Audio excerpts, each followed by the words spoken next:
여러분, 지난 주일 설교 제목이 뭔지 기억나세요? 한 주밖에 안 지났는데 벌써 다 잊은 건 아니죠? 시몬의 영성을 가진 자를 조심하라.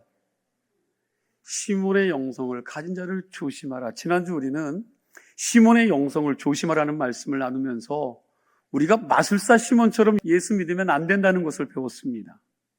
오늘은 우리가 본받아야 할 두 사람이 나오는데 이들의 신앙이 어떤 신앙이었는지 함께 묵상해 보기를 원합니다. 오늘 주인공은 빌립 집사와 에디오피아 내시입니다. 우리가 이 두 사람의 신앙을 흉내라도 좀 내면서 예수 믿었으면 좋겠다는 그런 생각을 해보았습니다. 오늘은 빌립 집사와 에디오피아 내시의 신앙을 보면서 이 사람들이 어떤 상황에서 하나님의 말씀에 순종했는지, 그리고 어떤 상황에서 하나님의 은혜를 사모했는지 말씀을 나누고자 합니다. 오늘도 성경 말씀을 통해서 저와 여러분들이 도전받는 복된 은혜의 시간이 되기를 소망합니다. 예수님께서는 하늘나라로 가시기 전에 제자들에게 뭐라고 말씀하셨습니까? 사도행전 1장 8절 말씀해 보니까 오직 성령이 너희에게 임하시면 너희가 권능을 받고 예루살렘과 온 유대와 사마리아와 땅끝까지 이르러 뭐가 되라고요? 증인이 되라고 말씀하셨습니다. 이런 것처럼 며칠 지나지 않아서 여러분 제자들에게 이 약속한 성령이 임했습니다. 그러면 이들이 유대와 사마리아와 땅끝까지 이르러 나가서 복음을 전해야 했는데 자기들이 성령 받은 자리, 다시 말하면 예루살렘, 이 예루살렘에 오랜 시간 그냥 머물러 있었습니다. 유대와 사마리아와 땅끝까지 나아가지 않았다는 거예요. 이들은 움직이지 않고 제자리에 머물러 있는 예루살렘 교회에 뭐가 일어나요? 박해가 일어난 거예요. 이 박해가 일어나자 그때로부터 예루살렘에 머물러 있었던 사람들이 흩어지기 시작했습니다. 여러분, 이때에 흩어진 사람들이 어디로 갔는지 아십니까? 이들이 어디로 갔을까요? 사마리아로 갔습니까? 여러분, 이 중에 예루살렘은 이미 제자들을 통해서 뭐가 임해요? 복음이 이미 임했고 복음을 받아들였습니다. 이제 제자들과 성령 받은 증인들은 갈 곳이 어디예요? 사도행전 1장 8절 말씀처럼 여러분 유대와 사마리아와 땅끝입니다. 유대 지방은 예루살렘에서 남부 쪽으로 있는 곳이고요. 사마리아는 예루살렘에서 북쪽에 있는 곳으로 유대 지방 왕은 정반대쪽입니다. 이때 대부분의 사람들이 먼저 어디로 도망갔겠습니까? 가까운 유대 지방입니다. 왜요? 사마리아로 왜 안 갔습니까? 이유가 뭐예요? 여러분, 사마리아로 가지 않았다라고 지난주에도 말씀을 드렸는데, 여러분, 유대인이 꺼리는 땅이 사마리아입니다.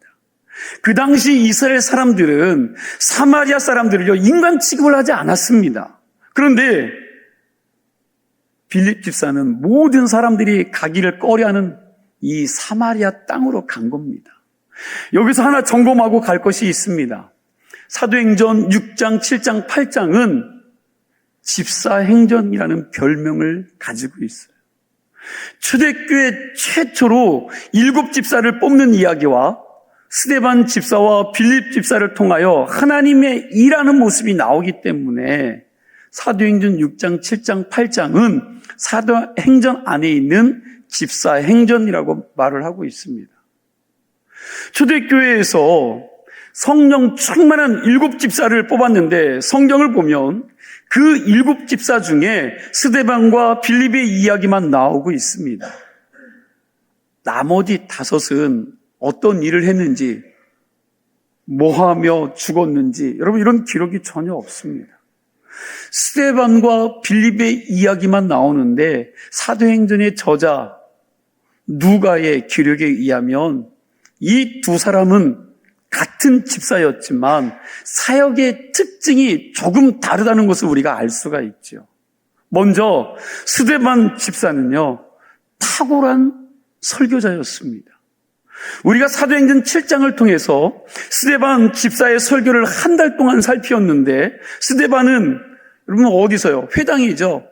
회당 설교하는데 이 회당에서 설교할 때 당이 날짜가 없었고 사내들이 공회에서는 온 회중의 마음에 찔리는 설교를 하다가 여러분 이스테반 집사가 순교를 당했습니다. 누가는 스데반을 아주 탁월한 설교자로 묘사했습니다. 그리고 오늘 본문에 나오는 빌립은 어떤 사람으로 소개하고 있습니까? 바로 전도자로 묘사합니다. 사도행전 21장에서도 보면 빌립 집사의 호칭이요 전도자로 나와요. 사도행전 21장 8절 말씀 우리 함께 보겠습니다. 이튿날 떠나 가이사랴에 이르러 7 집사 중 하나인 전도자 빌립의 집에 들어가서 머무느니라. 자, 뭐라고 표현해요? 전도자 빌립. 집사라는 호칭에서 전도자로 바뀌었습니다. 빌립 집사는 교회의 행정과 여러분 구제 사역만 한 것이 아니라 정말 열심히 전도한 사람입니다. 여기저기 다니면서 열심히 전도하니까 사람들이 빌립 집사를 뭐라고 불렀다고요? 전도자라고 한 거예요. 스데반은 설교자로 탁월했다면 이 빌립은 전도자로서의 탁월했던 사람입니다. 오늘 본문에서도 보면 빌립 집사가 전도하는 모습이 나오는데 참 대단한 사람입니다. 빌립 집사는 예루살렘에서도 전도했습니다. 그리고 모든 사람들이 회피하고 외면했던 사마리아에 들어가서도 그는 열정을 가지고 전도를 했습니다. 빌립 집사를 통해서 사마리아에 부흥의 파도가 일어난 겁니다. 그 소식이 예루살렘에 알려지자 예루살렘 교회에서 베드로 사도와 요한 사도를 사마리아로 파송했습니다. 이 두 사도가 복음을 받아들이고 세례 받은 사람들을 위해서 기도하니까 그들에게 뭐가 임해요? 성령이 충만하게 임해서 하나님의 기적들이 더 크게 나타났다라고 성경은 말씀하고 있어요. 사마리아 성이 성령의 역사를 통해 뒤집어지는 역사가 나타난 겁니다. 이때 베드로와 요한을 통해서 성령의 역사하심을 본 마술사 시몬, 지난주에 함께 나누었던 이 마술사 시몬이 여러분 그 마음에 따른 꿍심을 가지고 줄을 바꿔 섭니다. 빌립 집사보다 영빨이 더 세다는 생각을 하면서 이제는 베드로를 쫓아다닙니다. 그리고 그에게 돈까지 주면서 딜을 하죠. 무슨 딜을 합니까? 성령의 역사를 좀 자기에게도 행하게 해달라고. 여러분 그 말을 들은 베드로가 이 시몬을 야단치면서 저주의 말을 하게 되는 겁니다. 본문 함께 읽지는 않았지만 지난주에 읽은 20절 말씀 함께 읽어볼까요? 베드로가 이르되 내가 하나님의 선물을 돈 주고 살 줄로 생각하였으니 내 음과 내가 함께 망할지어다. 이어서 21절과 22절 이어서 말씀 보겠습니다. 함께 읽습니다. 하나님 앞에서 내 마음이 바르지 못하니 이 도에는 내가 관계도 없고 분깃될 것도 없느니라. 그러므로 너의 이 악함을 회개하고 주께 기도하라. 혹 마음에 푼 것을 사하여 주시리라. 그러면서 여러분 덧붙여 하는 말이 뭡니까? 23절이죠. 여기도 함께 있습니다. 내가 보니 너는 악독이 가득하며 불의에 매인 바. 그랬습니다. 그랬어요. 베드로가 내가 너 보니까 네가 만약 주께 회개하면 혹 용서받을 수 있겠지만 내가 보니까 너 도무지 가망이 없어. 너 망하겠구나. 여러분 베드로가 이 시몬을 보니까 가망이 없는 거예요. 망하겠다는 겁니다. 그러나 여러분 그 소리를 듣고도 시몬은 끝까지 회개해요 하지 않아요? 지금 말씀 읽었는데 회개해요 안 해요? 안 해요. 여러분 회개하지 않고 다만 베드로가 말한 그 벌이 자기에게 임하지 않게 해달라고 기도해달라고 부탁할 뿐입니다. 우리 24절 말씀 함께 다시 볼까요? 24절입니다. 시몬이 대답하여 이르되 나를 위하여 주께 기도하여 말한 것이 하나도 내게 임하지 않게 하소서 하니라. 아멘. 자기 죄를 여러분 지적받았으면 뭐 해야 돼요? 그렇죠. 회개해야죠.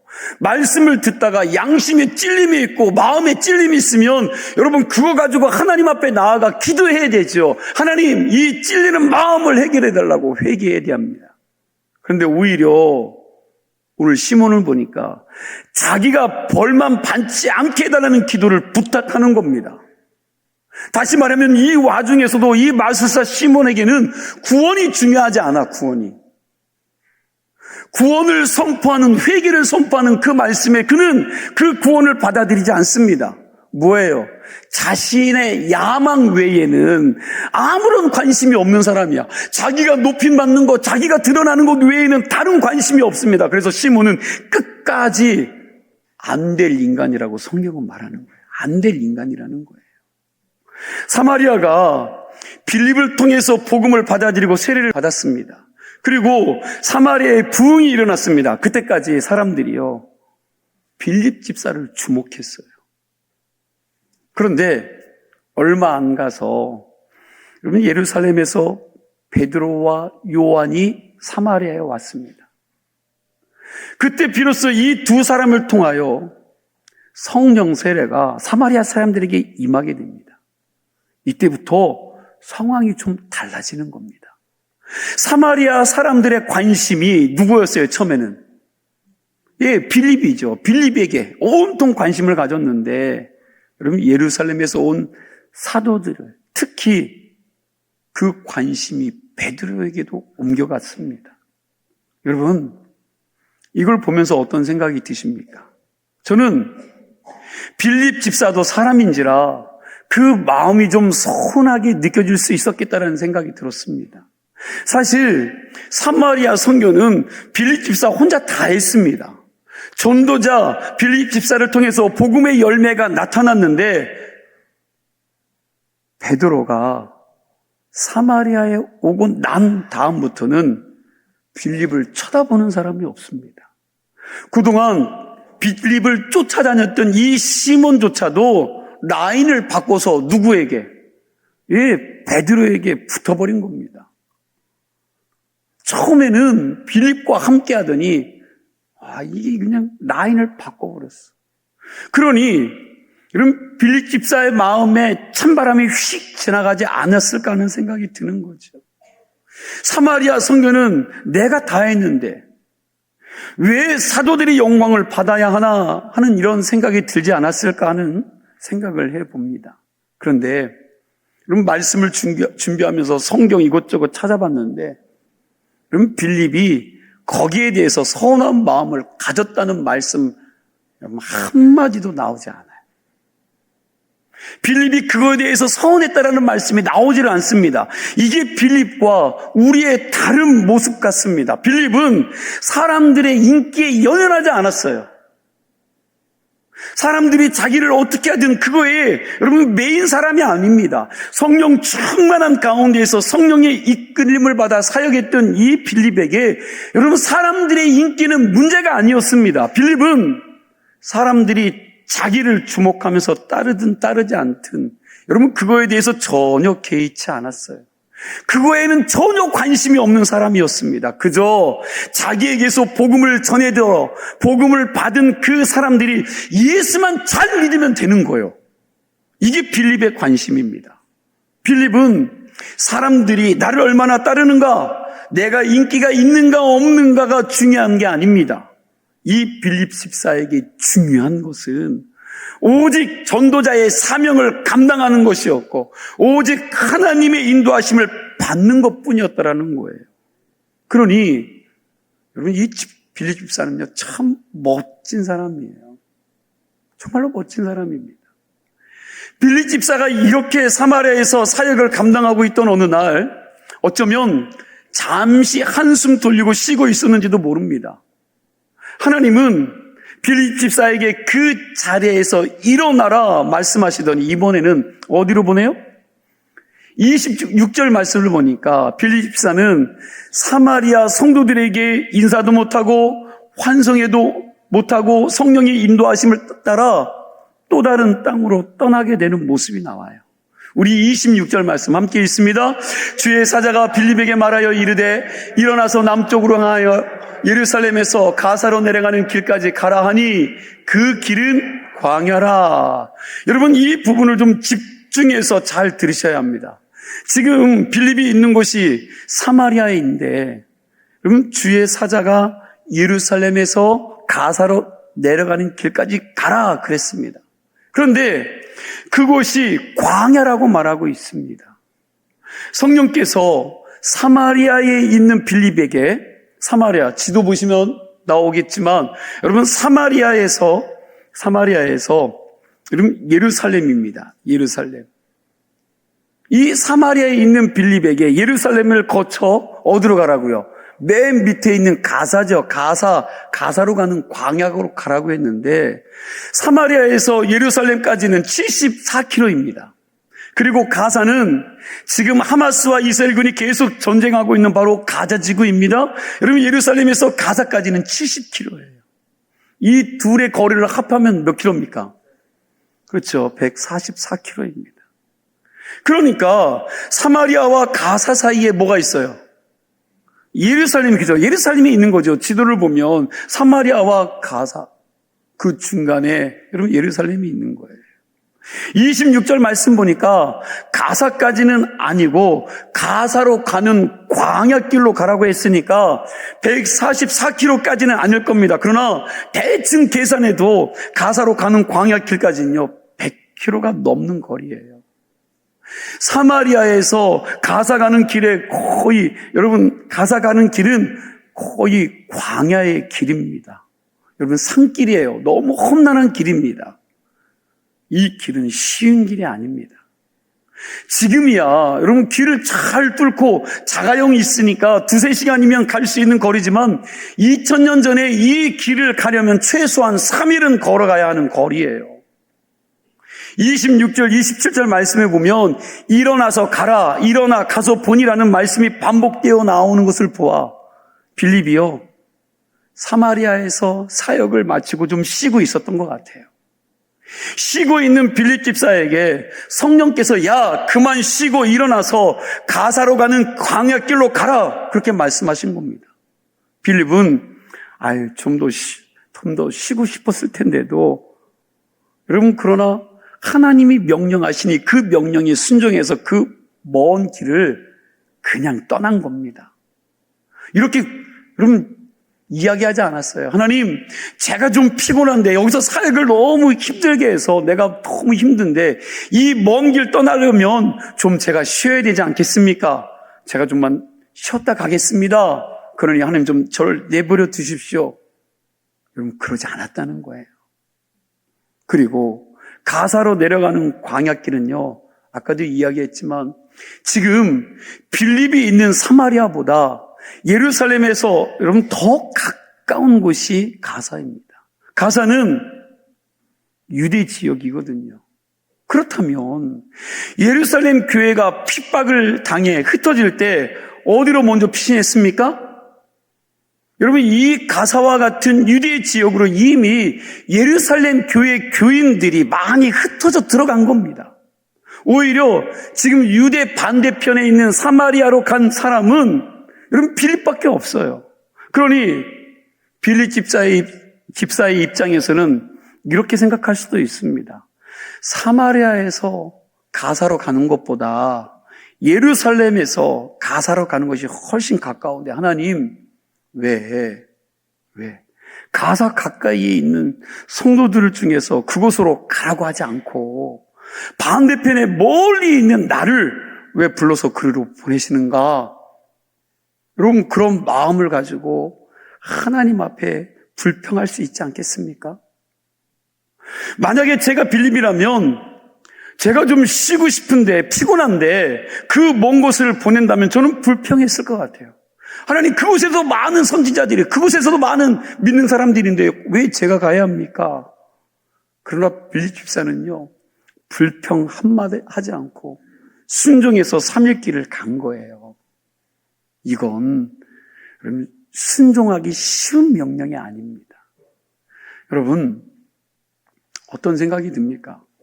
빌립은 사마리아에서 많은 열매를 맺었지만 정작 자신을 드러내지 않았습니다.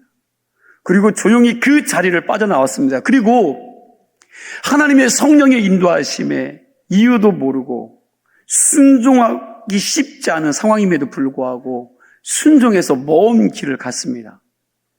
다시 한번 말하지만 빌립 집사 정말 여러분 대단한 사람입니다. 신앙에 깊이가 있는 사람이요. 바라기는 저와 여러분이 빌립 집사와 같이 자기를 드러내지 않고 겸손하게 일하는 충성스러운 하나님의 사람들이 되기를 소망합니다.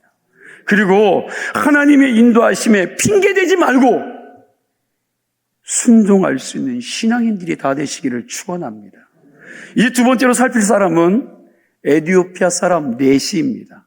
이 사람은 이름도 나오지 않는데 이 사람도 정말 대단한 사람이죠. 27절 말씀 우리 함께 읽도록 하겠습니다. 일어나 가서 보니 에티오피아 사람 곧 에티오피아 여왕 간데게의 모든 국고를 맡은 관리인 네시가 예배하러 예루살렘에 왔다가, 자, 이 사람은 에티오피아에서 예루살렘까지 뭐하러 왔어요? 예배하러 왔습니다. 에티오피아는 북아프리카 동쪽에 있는 나라로 거기서 예루살렘까지 가려면요 거리가 너무 먼 거리입니다. 열왕기상을 보면 에티오피아 여왕도 솔로몬에 대한 이 소문을 듣고 솔로몬의 지혜를 보기 위해서 예루살렘에 온 적이 있는데 이 네시는 뭐하러? 하나님께 예배하라고 예루살렘에 온 겁니다. 에티오피아에서 예루살렘까지의 거리는요 1600km 정도 됩니다. 빌립은 이 사람을 만나기 위해서 약 100km 이상의 길을 왔지만 이 사람은 1600km가 넘는 먼 길을 온 거죠. 그 당시 에티오피아에서 예루살렘까지 오는데 적어도 한 달 정도는 걸렸습니다. 왕복으로 하면 몇 달이에요?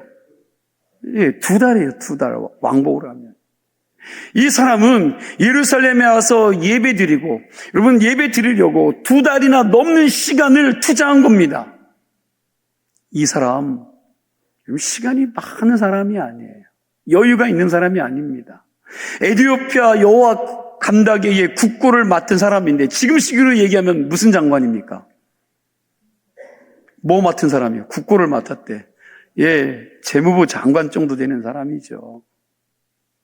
이 정도의 직급을 가진 사람이 자기 자리를 2달이나 비운다는 것이 쉽지 않지요. 그리고 생각해 보세요. 권력의 중심에 있기에 권세와 부도 있었을 것이고 뭐 하나 여러분 세상적으로 아쉬울 게 없는 사람입니다. 그런 사람이 힘들게 시간을 내서 왕복 2달을 넘게 걸리는 거리를 뭐 하기 위해서? 그렇죠. 하나님을 예배하기 위해 온 겁니다. 여러분 성경에 나오지 않기에 이 사람이 어떤 경로를 통해서 하나님을 신앙을 갖게 되었는지는 모르지만 그러나 하나님을 믿는 사람인 것은 분명한, 이 사람이 예수 믿고 나서 가진 소망이 뭐냐면 예루살렘에 한번 가서 예배 드리는 겁니다. 그래서 1600km의 거리를 한 달 넓게 달려와서 예배를 드린 것입니다. 그리고 다시 자기 나라로 돌아가다가 가사로 가는 광야길에서 성령의 인도하심 가운데 누구를 만나요? 빌립 집사를 만나게 되는 거죠. 28절 말씀 보니까 그때 이사야서를 읽고 있었다고 했는데 여러분 그 당시 이사야를 읽고 있었던 이 네시가 모세오경은 안 읽었겠습니까? 한 달을 수레를 타고 오고 가며 성경을 읽은 겁니다. 그런데 여러분 모세오경 신명기 23장 1절 말씀해 보면 이 사람의 마음을 상하게 할 말씀들이 나와요. 이렇게 있습니다. 함께 읽을까요? 고안이 상한 자는 음경이 잘린 자 여호와의 총에 들어오지. 고안이 상한 자나 음경이 잘린 자는 여호와의 총에 들어오지 못하리라. 이건 무슨 말이에요? 여러분 이 사람은 누구라고요? 네시예요. 여러분 네시로 거세된 사람입니다. 그러니까 이 사람은 구약 시대로 말하면 하나님 여호와의 총에, 다시 말하면 성전에 들어갈 수 있어요, 없어요? 없는 사람이에요. 고안이 상하거나 음경이 잘린 자는 여호와의 총회에 들어갈 수 없다 했으니 성전에 들어가서 예배할 수 없는 사람이 이 사람입니다. 만약 이 신명기의 말씀을 알고도 이 먼 곳 예루살렘까지 왔다면 이 사람 정말 대단한 사람입니다. 진짜 진짜로 예배드리는 것을 사모했던 사람인 것입니다. 어쩌면 지금 성전을 찾아 예루살렘까지 왔지만 성전 안으로 들어가 예배드리는 드리지 못하고 이방인 뜰만 밟고 자기 나라로 그냥 돌아가는 상황일지도 모릅니다. 그런데 생각해 보세요. 이 네시가 성전 저 깊숙한 안쪽까지 들어가지 못했다 할지라도 하나님께서 이 사람에게 은혜를 안 주셨겠습니까? 이렇게 예배를 사모하는 자에게 하나님께서 은혜를 안 부어주셨을까요? 저는 이에게 엄청난 은혜를 부어주셨을 것이라고 믿습니다. 그렇게 고생도 마다하지 않고 전심으로 하나님을 예배하고자 예루살렘까지 찾아왔는데 겨우 성전 바깥 뜰만 밟고 돌아가는 중이라 할지라도 이 네시의 심령 속에 하나님의 엄청난 은혜가 부어졌고 또 그 마음이 하나님께서 위로해 주셨으라고 저는 생각합니다. 이 사람 역시 은혜를 받고 자기 나라로 돌아가는 사람답게 길에서도 사모하는 마음으로 뭘 읽어요? 성경을 읽어요. 덜컹거리는 마차 안에서 이사야를 읽고 있는데 이 말씀이 너무 어려워서 이해가 안 돼요. 이사야서가 쉬운 성경이 아닙니다. 이사야서는 신구약을 예표로 다 보여주는 성경이 이사야예요. 1장부터 39장까지 내용은 구약의 전체적인 내용이고요. 40장부터 66장까지는 신약에서 일어날 일들을 약속으로 기록했습니다. 그래서 이사야서가 성경 전체를 대표하는 성경이라고 말합니다. 그 중에서 이 네시가 그 어려운 이사야서 53장까지 읽은 거예요. 그런데 도대체 말씀을 이해할 수 없는 거지요. 에디오피아 네시 이 사람 진리를 알고자 하는 열정이 있었던 사람입니다. 이런 열정을 가진 사람을 하나님이 그냥 내버려 두시겠습니까? 하나님이 이 사람을 위해서 누구를 준비해요? 빌립이죠. 빌립을 지금 광야로 보내신 거예요. 성령의 인도로 보내심을 받은 빌립 집사가 이 네시를 여러분 광야에서 만나 묻습니다. 당신이 지금 이사야서를 읽고 있는데 깨닫느냐? 이 말씀이 이해가 되느냐? 라고 물었더니 네시가 뭐라고 말해요? 누가 가르쳐주는 사람이 없는데 어떻게 깨달을 수 있겠느냐면서 빌립 집사를 자기 옆자리로 청합니다. 우리 30절과 31절 말씀을 함께 읽어보도록 하겠습니다. 빌립이 달려가서 선지자 이사야의 글 읽는 것을 듣고 말하되 읽는 것을 깨닫느냐? 대답하되 지도해주는 사람이 없으니 어찌 깨달을 수 있느냐 하고 빌립을 청하여 수레에 올라 같이 앉으라 하니라. 아멘. 이렇게 해서 빌립 집사가 이사야서의 말씀을 풀어주죠. 그러자 이 사람이 말씀을 통해서 뭘 받아요? 은혜를 받은 겁니다. 말씀을 통해서 은혜를 받은 이 네시가 빌립에게 즉시 나에게 세례를 베풀어 달라고 부탁을 합니다. 그래서 물이 있는 물가에 마차를 세우고 빌립 집사가 여러분 그 네시에게 세례를 베풉니다. 39절 말씀을 보니까 이 사람이 세례를 받을 때 뭐가 임해요? 주의 영이 임했다라고 말씀하고 있습니다. 그리고 이는 자기 나라로 간 것입니다. 이 불꽃 같은 만남을 통해서 이 네시를 통해서 이 아프리카에 복음의 역사가 들어가게 된 줄로 믿으시기 바랍니다. 에디오피아 네시, 이 사람 정말 대단한 사람이에요. 아주 열정적이고 적극적인 신앙인입니다. 우리에게도 이런 열정과 이런 은혜가 임했으면 합니다. 떠밀려서 신앙생활하고 누가 시켜서 억지로 예배생활하고 신앙생활하는 것이 아니라 여러분 사모하는 마음을 가지고 열정을 가지고 신앙생활할 수 있는 은혜가 오늘 여러분과 저에게 임하여 주기를 축원합니다. 이제 마지막으로 잠깐 나눌 말씀은 성령의 인도하심이에요. 성령의 인도하심. 빌립 집사는 100km나 되는 길을 걸어왔고 그리고 에디오피아 네시는 1600km나 되는 먼 거리를 수레 타고 오고 가다가 이 두 사람이요 가서로 가는 광야에서 딱 마주쳤습니다. 그리고 복음을 전하고 받았네. 이건 여러분 기가 막힌 타이밍으로 하나님의 성령의 인도하심이 아니고서는 일어날 수 없는 일이라는 거예요. 성령의 계획과 인도하심이 있었기에 이 두 사람이 만난 것입니다. 믿으십니까? 하나님의 놀라운 계획 가운데 만난 것입니다. 오늘 본문을 주의 깊게 보면 성령이 곳곳에서 이 두 사람 사이에 역사하시는 것을 볼 수가 있어요.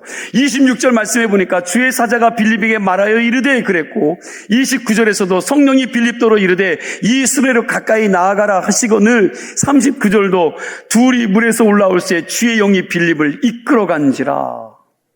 이렇게 이 두 사람을 누가 이끌어요?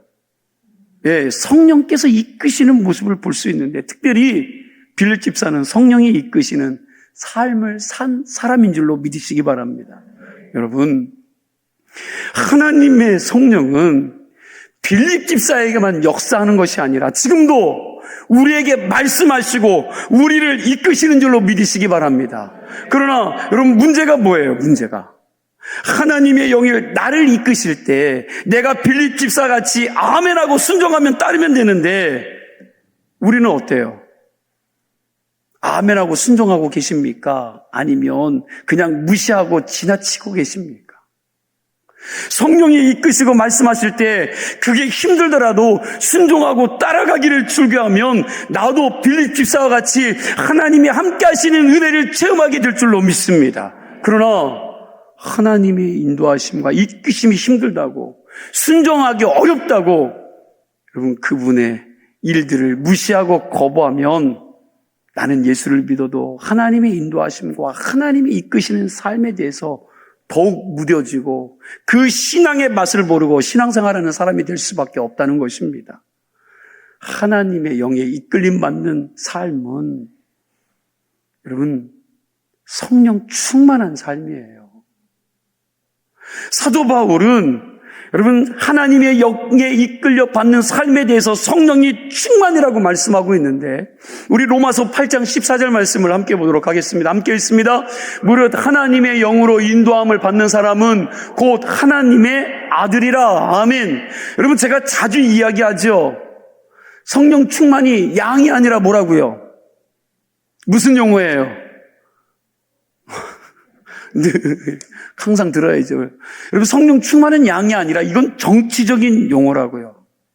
성령 충만은 정치적인 용어입니다. 만약 예수 믿어도 여전히 내 의지대로, 내 뜻대로, 내 경험대로, 내 생각대로 말하고 행동한다면 그 사람은 하나님의 영으로 인도받는 사람이 아닙니다. 하나님의 사람은, 하나님의 자녀는 성령의 지배와 통치하심 가운데 행동하고 말하게 되어 있다는 거예요. 하나님의 영으로 인도함을 받는 사람은 성령께서 내 마음과 내 생각을 통치하고 다스려 주심으로 반드시 나의 의지와 나의 생각보다 그분의 통치하심에 이끌리는 삶을 살게 된다는 사실입니다. 하나님의 성령이 나의 마음을 다스리고 통치하고 이끄실 때 내가 순종해서 그분의 통치하심을 받는 삶을 사는 것, 그게 성령 충만이라는 거예요. 그래서 성령 충만이 양이 아니라 누가 나를 통치하시느냐, 누가 내 삶의 주인이냐, 여러분, 이게 정치적인 용어라는 것입니다. 그것도 한 번만이 아니에요. 여러분, 매 순간 매일매일 하나님의 성령께서 이끄시는 대로 그분의 지배와 통치함을 받는 삶을 살아야 한다는 거예요.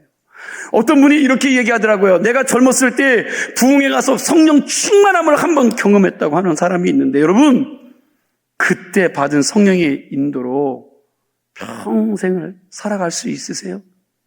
살아지시던가요? 평생 여러분 그 한 번 받은 은혜 가지고 여러분 하나님 붙들고 살고 계십니까? 안 된다는 거예요. 우리는 오늘도 어디로 가야 할지, 무엇을 해야 할지 막막한 인생들입니다. 한 번 받은 성령의 다스림과 인도하심으로 내가 평생 살 수가 없습니다.